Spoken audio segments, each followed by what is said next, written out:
जय हिंद दोस्तों। चलिए दोस्तों, बात करते हैं इस एक और क्वेश्चन के बारे में। इसमें कहा है after walking 6 kilometre I turn right and cover distance 2 kilometre, then turn left and cover a distance 10 kilometre. In the in the end I was moving towards north. मैं नॉर्थ की तरफ हूँ। From which direction did I start my journey. यानी examiner ने क्या कहा, इसके पास कोई डायरेक्शन है। जैसे कि डायरेक्शन मैंने बनाया, पहला ये मेरे पास ईस्ट वाला डायरेक्शन होगा, ये मेरे पास वेस्ट होगा, ये मेरे पास नॉर्थ होगा और ये मेरे पास साउथ होगा। अब हम स्टेटमेंट्स को लेंगे और इस डायग्राम के अंदर पुट करेंगे और देखेंगे हमारा आंसर क्या आएगा। एक्चुअली इसने एक क्लू दे रखा है इसमें कि एट द एंड जो होना चाहिए उसका फेस नॉर्थ की तरफ होना चाहिए। तो मैंने प्रीवियस क्वेश्चंस में भी बताया, जब भी इस टाइप का क्वेश्चन करते हैं तो आप हमेशा ना ऑप्शन की हेल्प लेके कीजिए। मतलब किसी भी डायरेक्शन में स्टार्ट कर दीजिए इसको चलाना, और जब अगर जिस डायरेक्शन में उसका फेस, जिस डायरेक्शन लेके फेस आपका नॉर्थ में आएगा वही आपका आंसर होगा।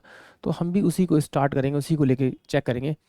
तो मैंने क्या किया, after walking a 6 kilometre I turn and cover a distance 2 kilometre. मैंने माना कि भाई वो यहाँ पर था, या फिर मान लीजिए वो यहाँ पे खड़ा था, साउथ में खड़ा हुआ था, और साउथ से ना वो गया नॉर्थ की तरफ गया, स्ट्रेट गया 6 किलोमीटर।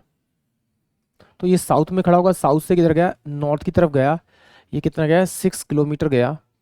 एंड टर्न राइट, और वहाँ से वो राइट मुड़ा, राइट मुड़ा यानी कि इस तरफ मुड़ेगा राइट। और कितना गया आपका, 2 किलोमीटर गया।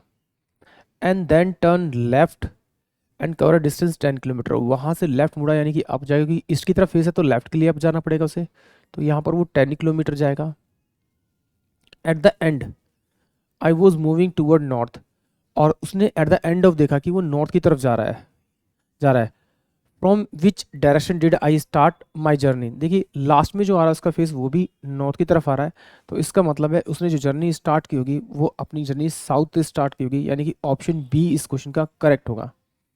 आप इसी तरह से आप नॉर्थ को लेके भी सोच सकते थे, ईस्ट को लेके भी सोच सकते थे, वेस्ट को लेके भी सोच सकते थे, बट आपका जो फेस होना चाहिए एट द एंड वो नॉर्थ की तरफ होना चाहिए। अगर नॉर्थ की तरफ आएगा तो जिस डायरेक्शन में आपने चलना स्टार्ट किया था और जिसके एट द एंड नॉर्थ में फेस आ रहा है जिस कारण से, वही आपका आंसर होगा, जैसे कि यहाँ पर साउथ है। आई होप आप सभी को क्वेश्चन समझ में आया होगा। जय हिंद, जय भारत।